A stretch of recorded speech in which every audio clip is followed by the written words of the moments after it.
What's up, team, and welcome to Mettle Memo number 35. Today's topics include 1. Lesson learned, the only guarantee in life, 2. Tip of the week, which is carbs around training, 3. Meals and macros, and 4. Training and workouts.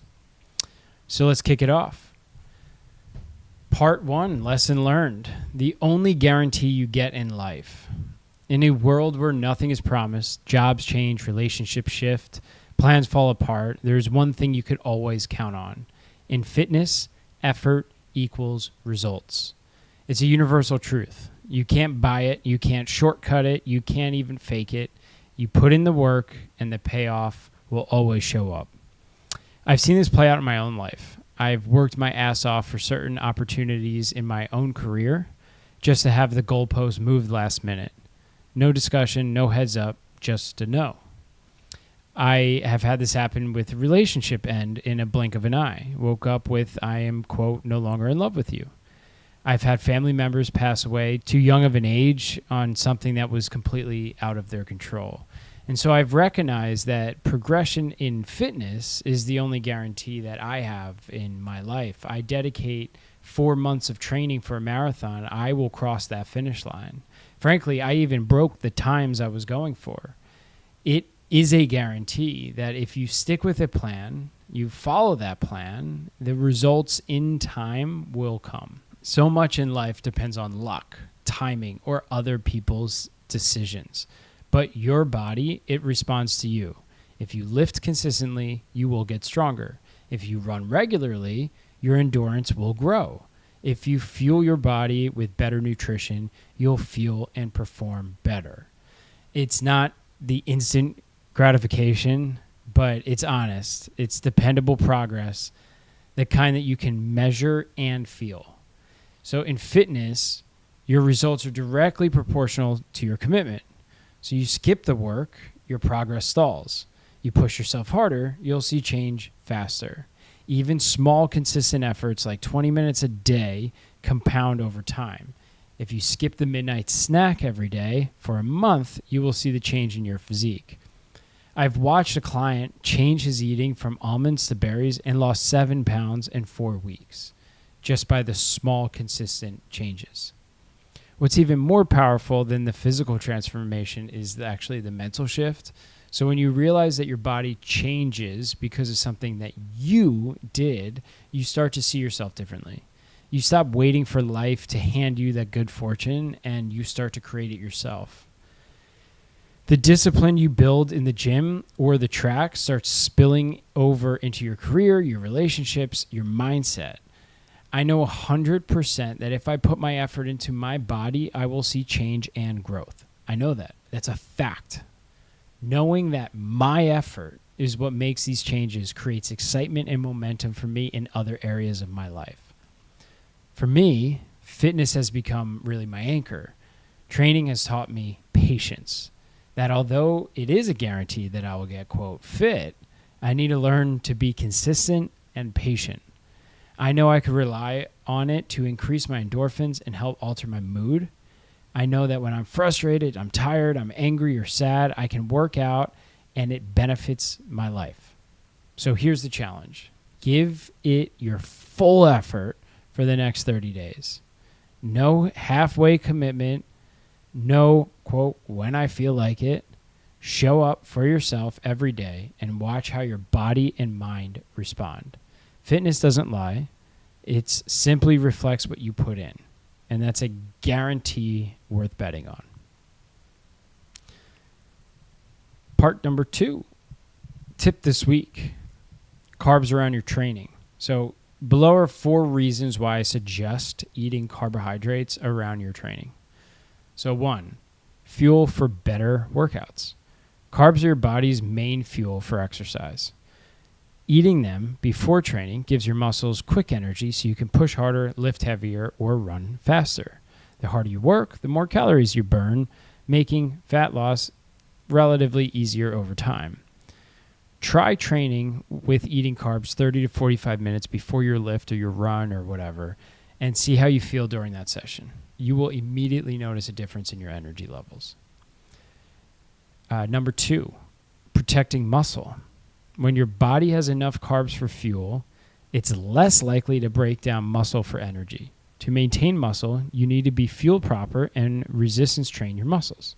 So eating carbs after your workouts will help the repair of the muscles during the recovery. Which brings me to number 3, faster recovery. Eating carbs after training helps your body recover by replacing the energy that you just used. It also lowers stress hormones that can make fat loss even harder. And a benefit, when you recover faster, you can train more often and at a higher intensity. I've once trained for 35 days in a row without an issue because each day and night I actually recovered properly. But on the contrary, I've also gotten extremely sick by not taking a rest day after only 5 days of training because I wasn't properly recovered. So recovery is utmost importance if you want to keep going.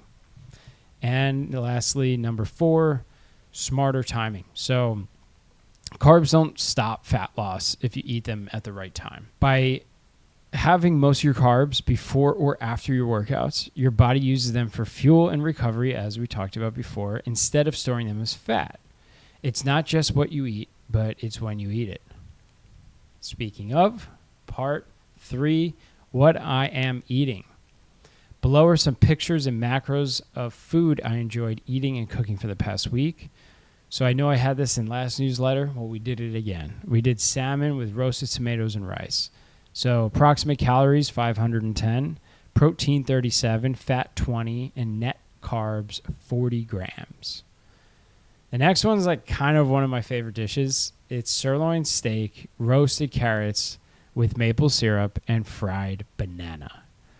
Weird, I know, but steak and banana, try it. And when you eat it, you'll thank me later.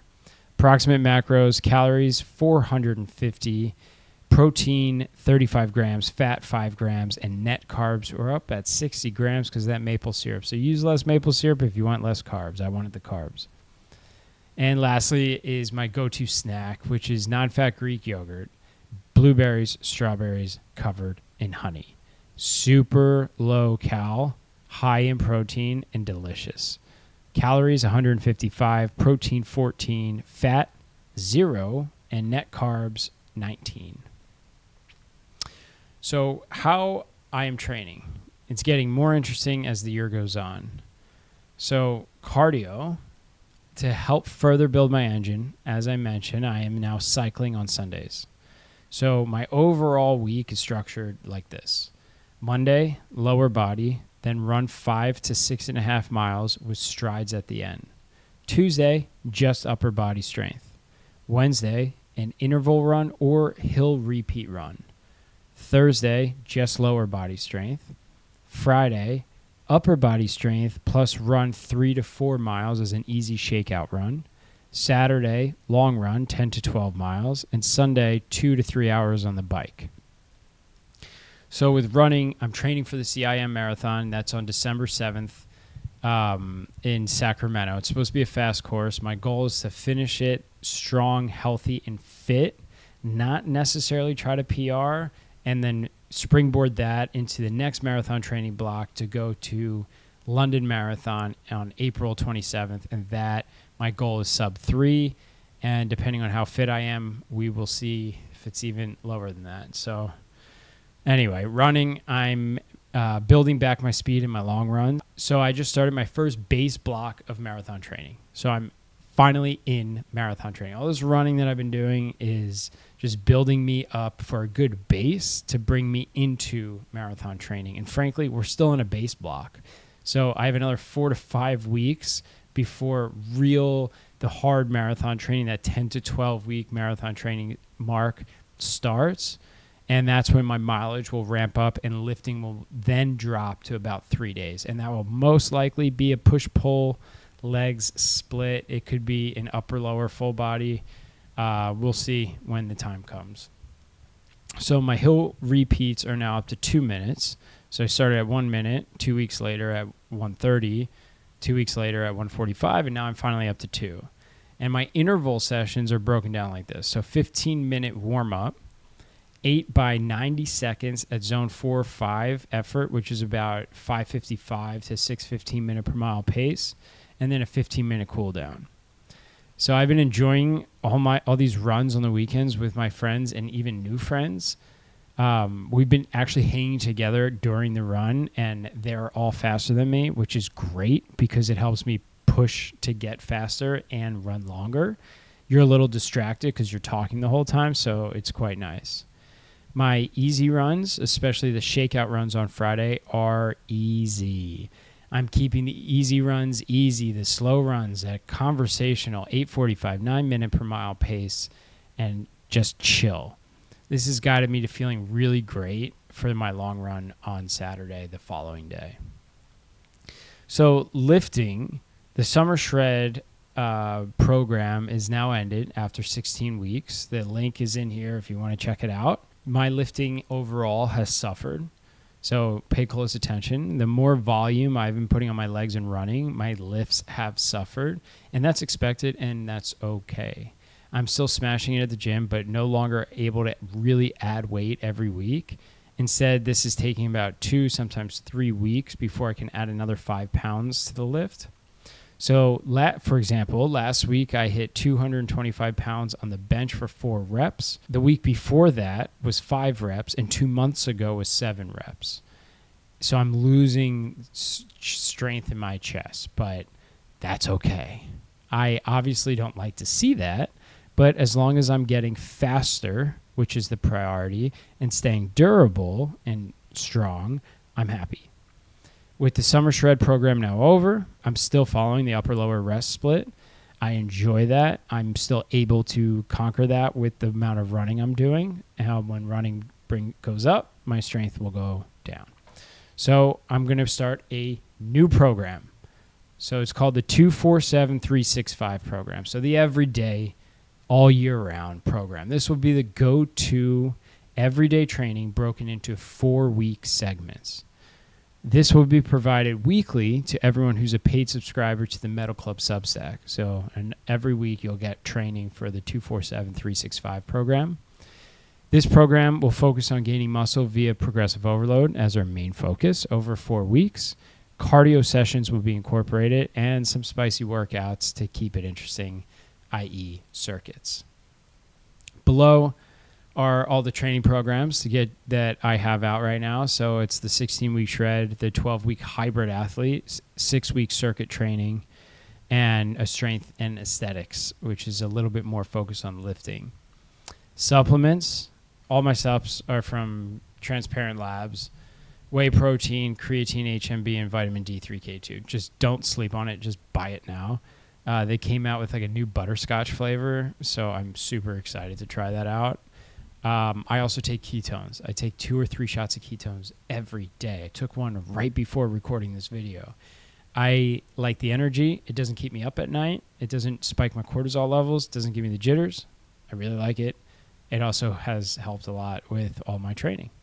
So check it out. The links are all in the description below. And that's it for Mettle Memo number 35. Happy training.